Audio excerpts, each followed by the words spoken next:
Hi, I'm Scott Webb. I'm a career and academic advisor here at the Middlebury Institute of International Studies. Prior to my current role, I spent a few years recruiting for international development NGOs as well as the Peace Corps. So I've seen thousands of resumes. I've hired about 100 people. I've been the proverbial gatekeeper, spending 6 seconds reviewing your resume. Today, I want to talk to you about resumes. I'm breaking down this module into three parts: resume formatting, education, and experience. Take a break after each section to make the necessary changes to your resume. We're going to go from the top down, starting with the format. So with that in mind, let's get to the sections. This is what most any resume of any policy student at the Middlebury Institute could look like, any graduate student, really.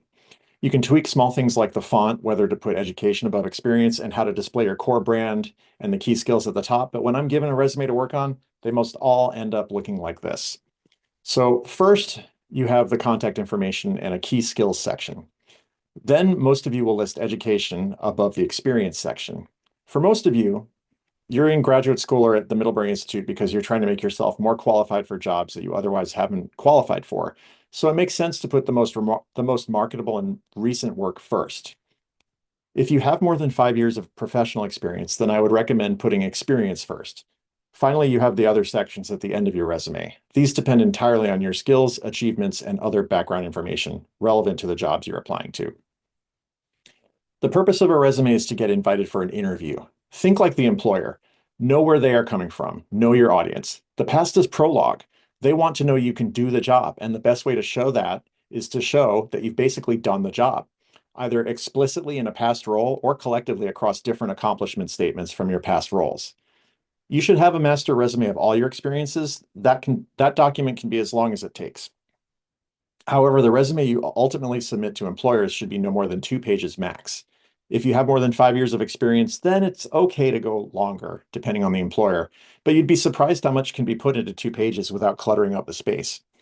Make sure the margins are consistent. I use more narrower margins. Make sure you're using a simple, readable font.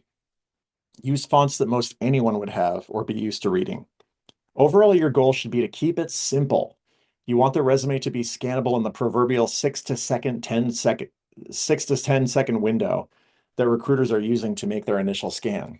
I can say from my experience that this is true.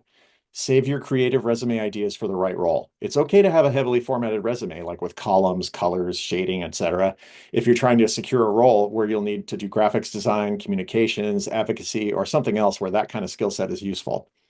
If you have an objective statement at the top of it, just get rid of it. The first thing people should see after your name is your key skills. We'll talk about that in the next video. Let's talk more about the formatting. So this is a quick suggestion that will save you some space. Put your name and contact information into the header of your document. If you're using Microsoft Word or Google Docs, use the header and footer function. Then do either a first page header or a different first page, depending on the version of Word or Google Docs that you're using. This allows you to save a few lines in the body of your document. And on the second page of your document, you'll notice that the contact information isn't duplicated at the top of the page. Scroll down to the footer and add the insert page number to the bottom right, and then write your name dash resume to the footer. That way, if someone prints out your resume and doesn't do it double-sided, your second page won't be lost. Small things like this can make a difference. You'd be surprised. For your header, just start with your name, email, and phone number. Your street address is just not needed anymore, except if you're applying to positions close to where you're living. US government resumes are usually more detailed and will require your full contact information.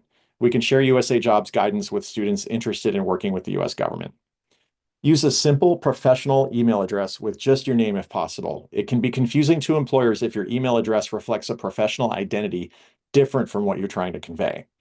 Also, as Middlebury does not offer lifetime email addresses for our students and alumni, we recommend using your personal permanent email address for most resumes, as within 1 year of graduation, your Middlebury email addresses will be shut down, and you'll want to be reachable by employers.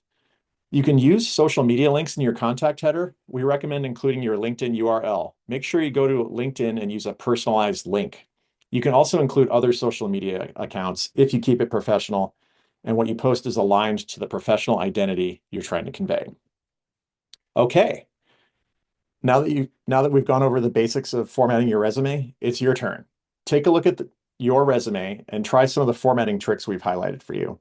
The next exercise will be about the key skills and education sections.